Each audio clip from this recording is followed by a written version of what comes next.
Olá, o Sistema Único de Saúde é um dos principais órgãos do Sistema Brasileiro de Saúde. Ele é integrado por todos os entes federativos de forma coordenada. Seus principais fundamentos são a universalidade e a integralidade na prestação de serviços de saúde. Mas como esse sistema funciona? Para conversar sobre esse assunto, nós recebemos Raquel Carvalho, procuradora do Estado, e Maria Inês Por Deus Gadelha, que é diretora do Departamento de Atenção Hospitalar e de Urgência do Ministério da Saúde. Sejam muito bem-vindas. Obrigada. Inês, vamos começar falando sobre como o sistema de saúde é organizado no Brasil. O sistema de saúde brasileiro é muito maior do que o SUS. O SUS é uma parte desse sistema, embora seja o seu maior componente. Quando nós falamos do sistema de saúde brasileiro, além do SUS, nós temos um sistema de saúde suplementar, que não é propriamente um sistema, mas um conjunto de operadoras de saúde que vendem planos e seguros de saúde.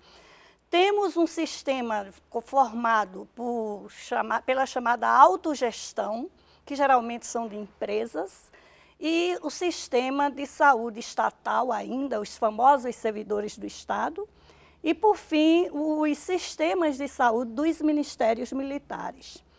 Então, na verdade, o SUS, embora seja o maior componente do sistema de saúde brasileiro, ele não é o sistema de saúde brasileiro. E internamente, como que o SUS se organiza? O que compõe o SUS? Do ponto de vista de estruturas de instituições de saúde, o sistema de saúde brasileiro hoje está composto por mais de 265 mil unidades de saúde, incluindo postos de saúde, farmácias, hospitais, policlínicas, ambulatórios. E acontece que deste total, em torno de 75% integram o SUS. Existe, Érica, uma confusão que se faz com relação ao SUS, de que o SUS é o sistema público de saúde. Ele não é ipsilíteris um sistema público, ele é um sistema de saúde financiado pelo Estado, não é, pelos entes públicos, mas na sua composição ele é majoritariamente formado por entidades não públicas. Então, na verdade, é um sistema misto e que é dividido organizado, né, em 3 níveis de atenção: a atenção primária, que cuida da promoção da saúde e da prevenção de doenças; a atenção secundária, que cuida da emergência, dos partos, que não é, pelos pronto-socorros, as maternidades, e do que nós chamamos de média complexidade; e a atenção terciária, que é aquela da alta especialização. Então, na verdade, de todos esses sistemas de saúde que integram o sistema de saúde brasileiro, o mais completo é o SUS, porque ele se estrutura desde a atenção primária até a atenção terciária.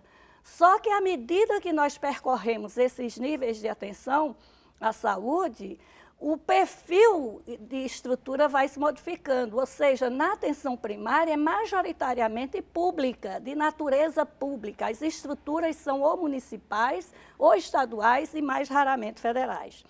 Quando nós chegamos, representando aí na atenção básica, em torno de 98% de toda a atenção básica. Quando nós chegamos na atenção secundária, que é esta da média complexidade, das emergências e dos pronto-socorros, ocorre que o público já decresce para 55%. Então, as entidades não públicas começam a formar 45% do sistema e do SUS. No nível terciário, que é o nível do alto custo, da alta complexidade, são os grandes hospitais, nós temos o SUS representado 80% por entidades não públicas.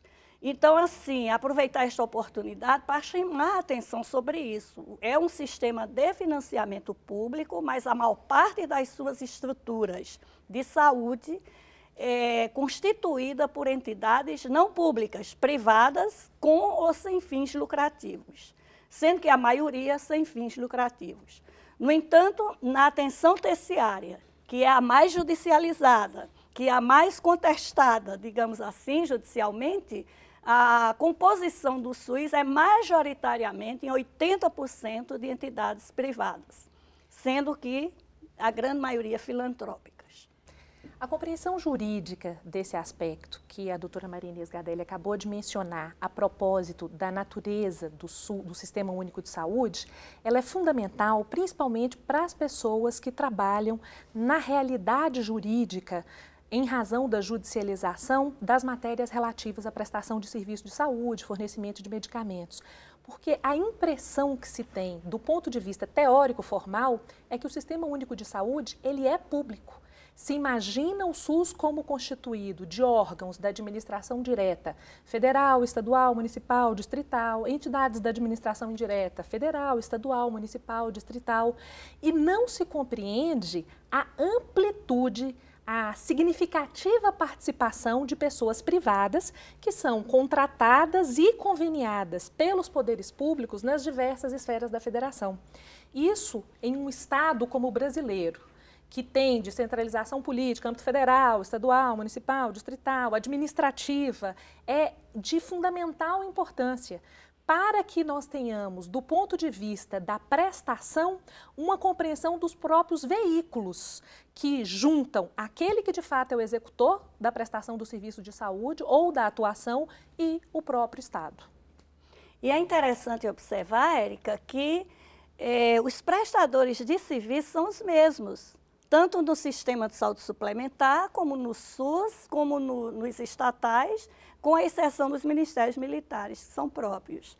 Então, isso é muito importante também do ponto de vista da judicialização, porque normalmente o pensamento é judicializar em cima do ente federado, município, estado ou a nação.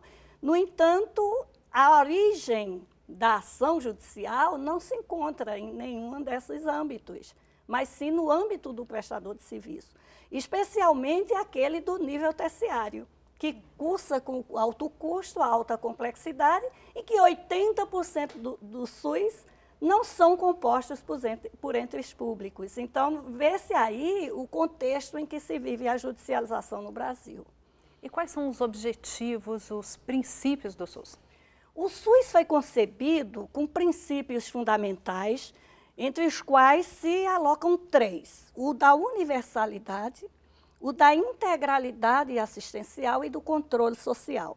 Então, estes princípios também são um pouco mal interpretados no contexto da judicialização. Porque, por universalidade, significa dizer que o Brasil, na Constituição de 1988, optou pelo modelo de sistema de seguridade social. Existem nos sistemas de saúde, para a organização do sistema de saúde, 3 tipos de modelos.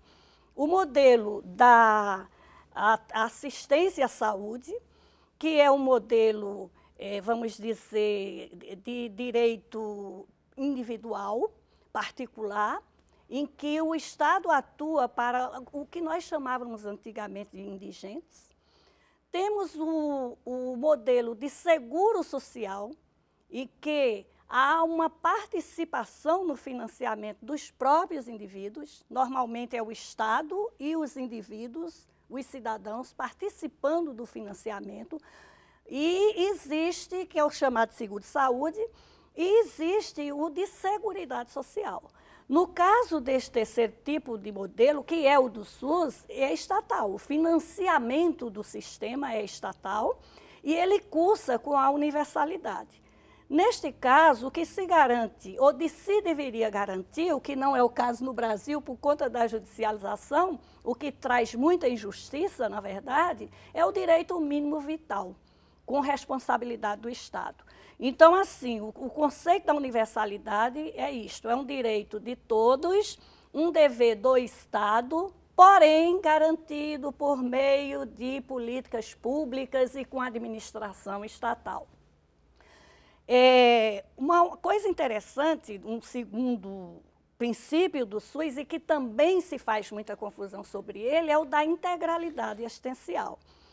Este princípio significa dizer que, como cuidar da saúde vai desde a promoção da doença até a reabilitação das pessoas doentes, significa que um sistema que seja integral que garanta a integralidade, vai proporcionar aos indivíduos, à população, assistência e atenção nesses todos os níveis.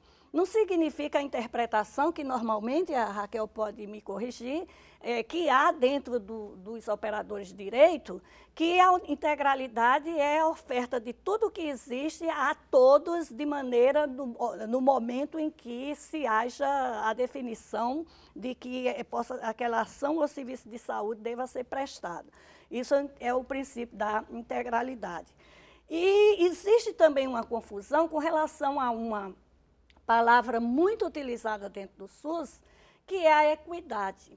A equidade é tomada como um princípio, mas, na verdade, não existe equidade como princípio nem na Lei Orgânica da Saúde, a 8080 de 1990, nem na Constituição Federal. O princípio é de acesso com justiça e igualdade. É o que há, não é? Então, a equidade, na verdade, é uma diretriz infralegal que se dá num país enorme como o nosso e com tanta desigualdade social que existe.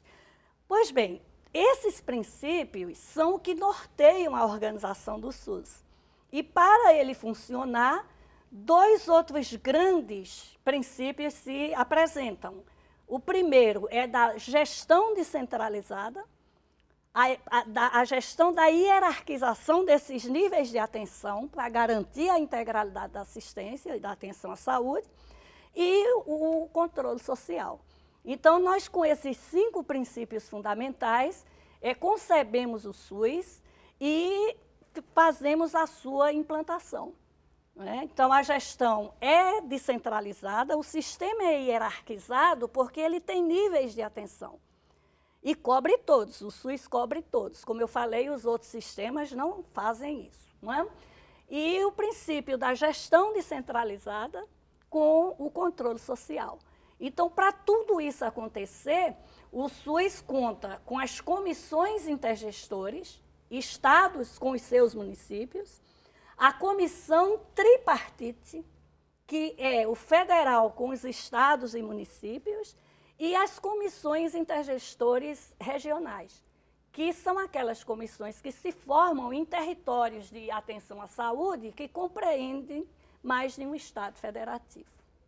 Agora, você falou de uma evolução desses sistemas. O Brasil passou por essa evolução, né? Sem Até dúvida. chegar no modelo atual. Sem dúvida. No tempo do presidente Dutra, antes do INAMPS, o nosso sistema era de assistência social, não é? Em que havia as indigências e estas instituições filantrópicas, como as Santas Casas, eram instituições de atendimento. São dessa época, né? Desse de modelo. indigência, muito anterior.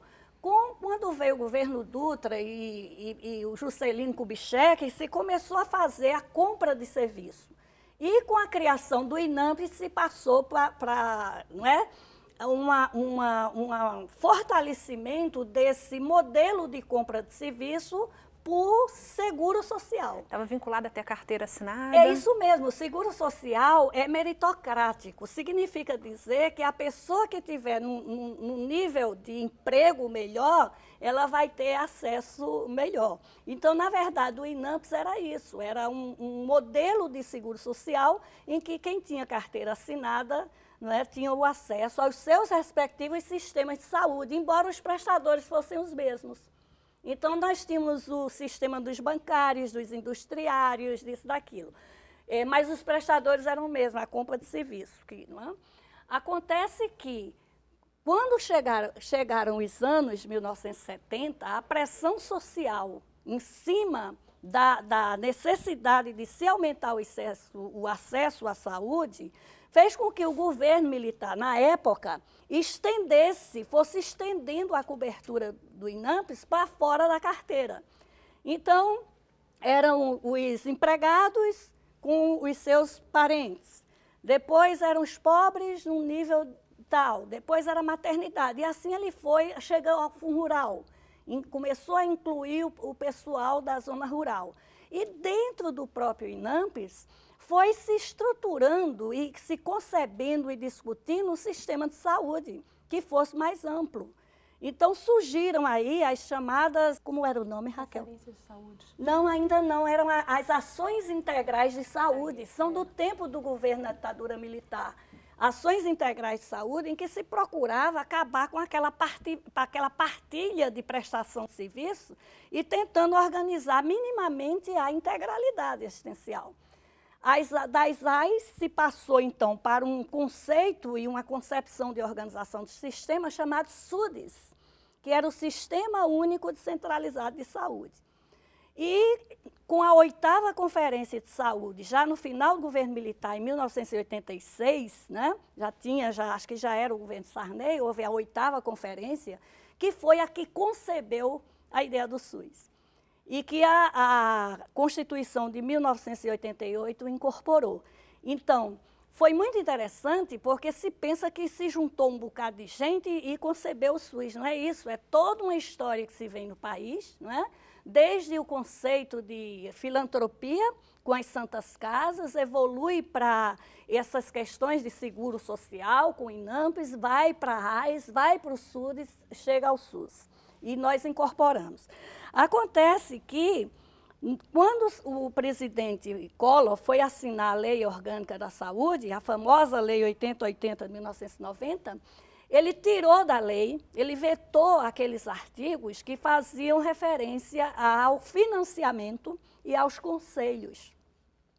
Foi uma reação muito forte que teve na ocasião e já em 1991, no começo já do ano, se publicou a Lei 8.146, que é a que regulamenta os conselhos. No entanto, os conselhos são o nacional, os estaduais e os municipais, que é por meio deles que se dá o controle social.